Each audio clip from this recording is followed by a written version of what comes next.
का जो हमारा टॉपिक है वो है स्टेरिक इनहिबिशन ऑफ रेजोनेंस। कुछ एग्जाम्पल से हम ये सीखेंगे कि क्या कंसेप्ट है स्टेरिक इनहिबिशन ऑफ रेजोनेंस का। तो चलिए स्टार्ट करते हैं।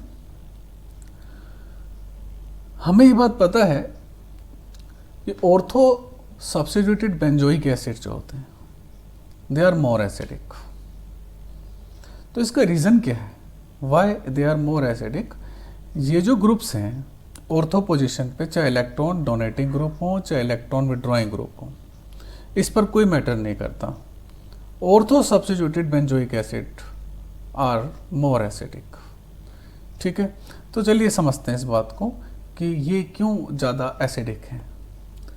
तो जो COOH और CH3 हैं ये काफ़ी पास हैं, तो इस वजह से इनमें स्टेरिक हिंड्रेंस है। स्टेरिक हिंड्रेंस होने की वजह से जो COOH ग्रुप है ये प्लेन से बाहर हो जाएगा, बेंजीन रिंग के जो प्लेन है उससे बाहर हो जाएगा, तो उसकी वजह से रेजोनेंस में इन्वॉल्व नहीं होगा। तो अगर मैं इसका कॉन्जुगेट बेस देखूं तो ये बनेगा कॉन्जुगेट बेस।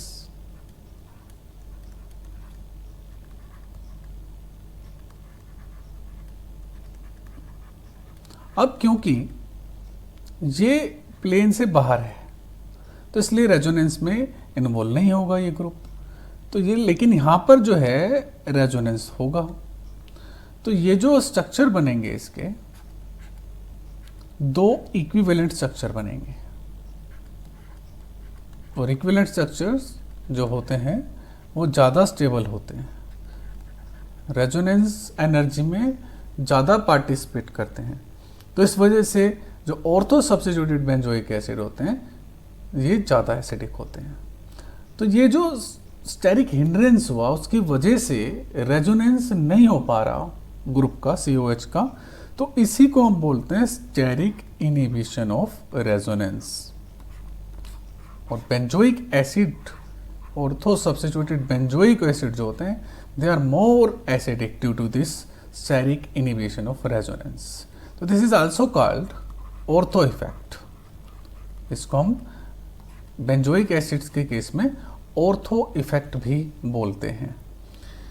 इसी तरीके से अगर हम देखें, इसी ऑर्थो इफेक्ट की अगर हम बात करें, एनिलिन, ऑर्थो सब्स्टिट्यूटेड एनिलिन, अगर हम इसकी बात करें, यहां भी एक ऑर्थो इफेक्ट होगा, लेकिन इस केस में ऑर्थो इफेक्ट को हम बोल देते हैं स्टेरिक इनहिबिशन ऑफ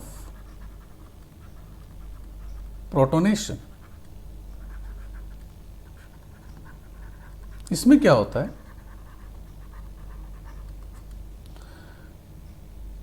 यहां पर अगर हम इसका कॉन्जुगेट एसिड बनाएं, अगर हम इसका कॉन्जुगेट एसिड बनाएं तो ये इसका कॉन्जुगेट एसिड बन जाएगा।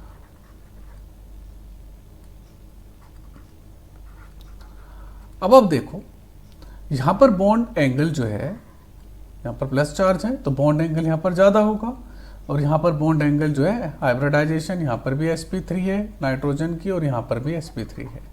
लेकिन यहां जो बॉन्ड एंगल है, बॉन्ड एंगल जो है कंपैरेटिवली ज़्यादा होगा, ठीक है, क्योंकि लोन पेयर नहीं है। अब बॉन्ड एंगल अगर बढ़ जाएगा तो स्टेरिक हिंड्रेंस जो है इनके बीच में NH3+ और CH3 के केस में बढ़ जाएगी। उसकी वजह से प्रोटॉन लेने से मना करता है, क्योंकि जो प्रोडक्ट है वो लेस स्टेबल है, तो इस वजह से प्रोटॉन नहीं लेना चाहता, और इसको हम स्टेरिक इनहिबिशन ऑफ प्रोटोनेशन बोल देते हैं। तो ऑर्थो इफेक्ट बेंजोइक एसिड के केस में भी है और ऑर्थो इफेक्ट एनिलिन वाले केस में भी है, ठीक है, ऑर्थो सब्स्टिट्यूटेड एनिलिन या ऑर्थो सब्स्टिट्यूटेड बेंजोइक एसिड दोनों में ही होता है। तो ये जो ऑर्थो इफेक्ट एनिलिन में होता है, जो ऑर्थो सब्स्टिट्यूटेड एनिलिन होता है, उसमें हम इसको बोल देते हैं SIP, steric inhibition of protonation. ठीक है, तो हम वापस चलते हैं स्टेरिक इनहिबिशन ऑफ रेजोनेंस जो हम समझ रहे थे। तो एक और एग्जाम्पल से हम इसको समझते हैं। तो हमारे पास दूसरा जो एग्जाम्पल है ये काफी इंटरेस्टिंग एग्जाम्पल है। तो यहां पर कार्बन और नाइट्रोजन की जो बॉन्ड लेंथ है उसको जब एक्सपेरिमेंटली देखा गया, मान लिया यहाँ पर ये ए है बॉन्ड लेंथ और यहाँ पर बी है कार्बन और नाइट्रोजन की, तो एक्सपेरिमेंटली देखा गया कि ये जो बॉन्ड लेंथ है, ए जो बॉन्ड लेंथ है कंपैरेटिवली बी से ज़्यादा है। तो फिर क्या हो सकता है ऐसा कि जो ए की बॉन्ड लेंथ बी से ज़्यादा है? तो देखते हैं, समझते हैं इस बात को। तो देखो यहाँ पर रेजोनेंस होगा, ये रेजोनेंस हुआ, ये इलेक्ट्रॉन यहाँ शिफ्ट हो जाएंगे, ठीक है। चलो हम इसको पहले थोड़ा एक्सपेंड कर लेते हैं, इस स्ट्रक्चर को, जो नाइट्रो ग्रुप है इसको आप थोड़ा एक्सपेंड कर लो। इस तरीके से लिखा जाता है नाइट्रो ग्रुप, ठीक है। तो यहां पर देखो रेजोनेंस हो रही है, ये इलेक्ट्रॉन यहाँ शिफ्ट हो जाएंगे, इलेक्ट्रॉन यहाँ शिफ्ट हो जाएंगे। तो अगर आप इसके रेजोनेटिंग स्ट्रक्चर्स देखते हो तो ये बन जाएगा डबल बॉन्ड, डबल बॉन्ड, यहाँ डबल बॉन्ड आएगी, सिंगल ओ नेगेटिव प्लस, और यहाँ पर NO2 तो है ही, और यहाँ पर भी NO2। तो अब देखो यहाँ पर कार्बन और हेलोजन के बीच में डबल बॉन्ड कैरेक्टर आ रहा है। तो इस वजह से जो बॉन्ड लेंथ है आप देखो कंपैरेटिवली छोटी आएगी, स्मॉल आएगी, लेकिन ए में ऐसा क्या रेजोनेंस नहीं हो सकता? तो इसका आंसर है नहीं हो सकता, नहीं तो बराबर ही आती फिर तो बॉन्ड लेंथ। तो क्यों नहीं हो सकता रेजोनेंस?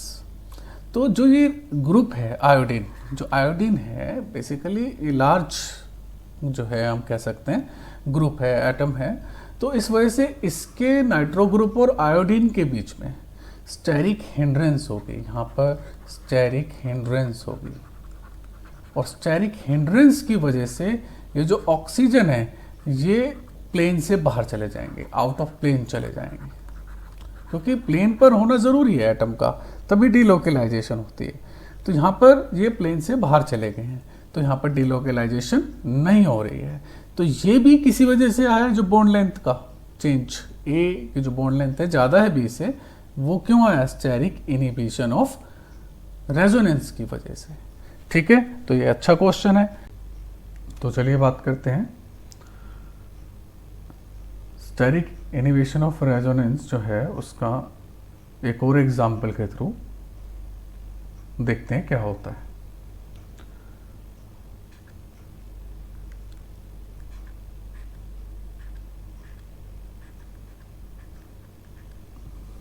ये हमारे पास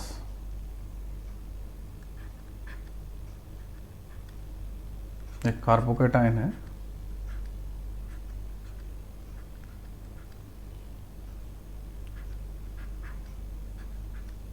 और ये ऑर्थो पोजीशन पर सब्स्टिट्यूटेड, ऑर्थो सब्स्टिट्यूटेड कार्बोकेटाइन है। काफ़ी बड़े ग्रुप लगे हैं यहाँ पर ऑर्थो पोजीशन पर। तो अगर आपसे कोई पूछे इन दोनों कार्बोकेटाइन में से कौन सा कार्बोकेटाइन ज़्यादा स्टेबल है, तो आंसर होगा A is more stable than B.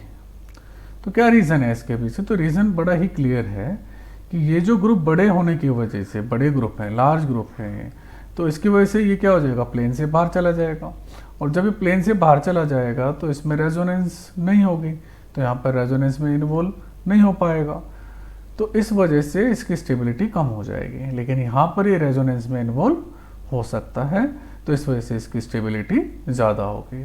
तो अच्छा एग्जाम्पल है स्टेरिक इनहिबिशन ऑफ रेजोनेंस का। एक और एग्जाम्पल से हम सीखते हैं।